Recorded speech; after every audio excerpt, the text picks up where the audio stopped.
Good evening, and thank you for joining us. I'm Jared Dean. This is an absolutely massive scene. It starts down there, goes all the way over here past several buildings, actually stretching down to the end of the parking lot there. That sidewalk is closed, and so is that nearby Maverick. We are still trying to work out more. I'm going to step away here from the camera so you can get a look at the scene. This is an example of what that fire left behind. You can see behind me here, it charred 168 acres of that Air Force land. If you look behind me, you can see several bullet holes here and 6 more on that window right over there. Police say this all happened around 6:15 this morning, and neighbors I spoke with today tell me they were shocked to find out what happened at their apartment complex. Yeah, Lindsay, they've all been coming down here to cast their ballots in their car, but what we want to show you is actually over here. Look at this long line of people outside of the Citizen Services Center.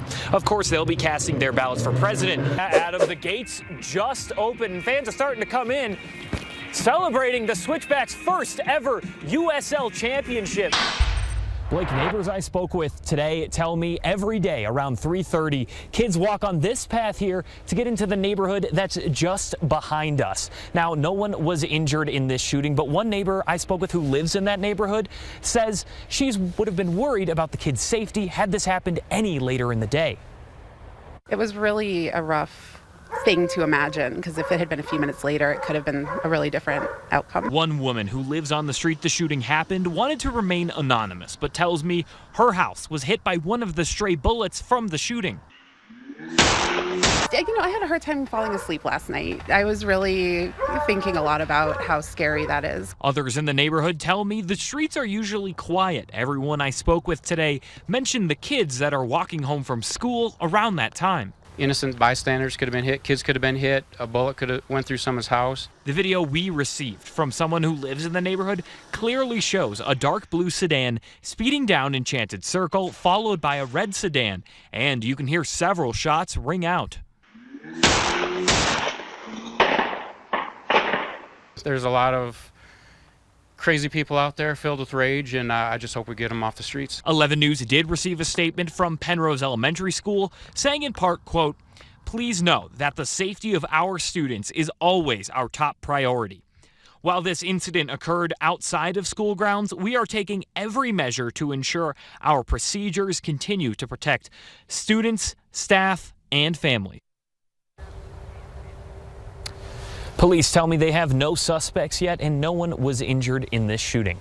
Live in Colorado Springs, Jared Dean, KKTV 11 News. The Bennetts tell me that last Friday, a stranger knocked on their door and told them to get their keys, their dog, and get out of the house. And they did just that. God sent an angel down there to protect us, to help us through all this. We'll make it. One step at a time. Just 6 days ago, the Bennetts' lives changed forever. Their home for the last 40 years was destroyed by a massive house fire. The 2-alarm fire took hours for crews to put out due to the high winds and the brush that was burning. The Bennetts say they couldn't do anything but sit and watch their home burn from their car across the street. The house was the house that everybody came to on the deck for picnics and everything, because we had the big house, and this is where everybody came. All the family. Just boom, it just spread like a wildfire. The fire department came, and next thing it was in the attic and everywhere.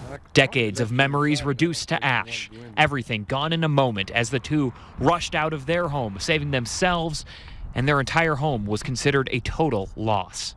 Now the two are forced to rebuild. We want to stay in this neighborhood. The Bennetts tell me they don't want to leave, and they're looking to rebuild in the same spot.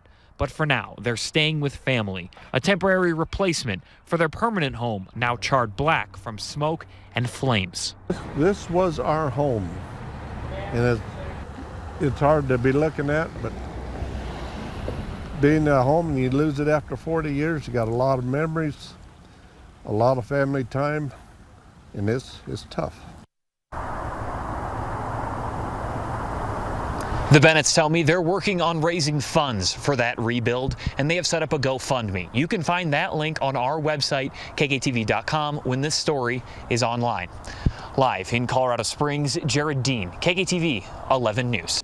Now we have new details tonight on an officer-involved shooting in Fountain this morning. Fountain police say they went to a Walgreens on Fountain Mesa Road near Mesa Ridge Parkway for a robbery that they were told a man was threatening employees and said he was armed with a gun and a bomb.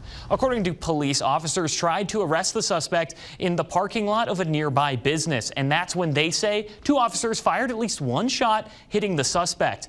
The suspect was taken to the hospital with serious injuries, and 1 officer was taken to the hospital with minor injuries. Now, both officers are on administrative leave, and the Colorado Springs Police Department has taken over the investigation. Big game for the Broncos. I'll tell you what, I'll be watching. Will you be watching? We'll see. Not a big football fan, as you know, but Oh, we'll see what watch. happens. Have a great night, everybody.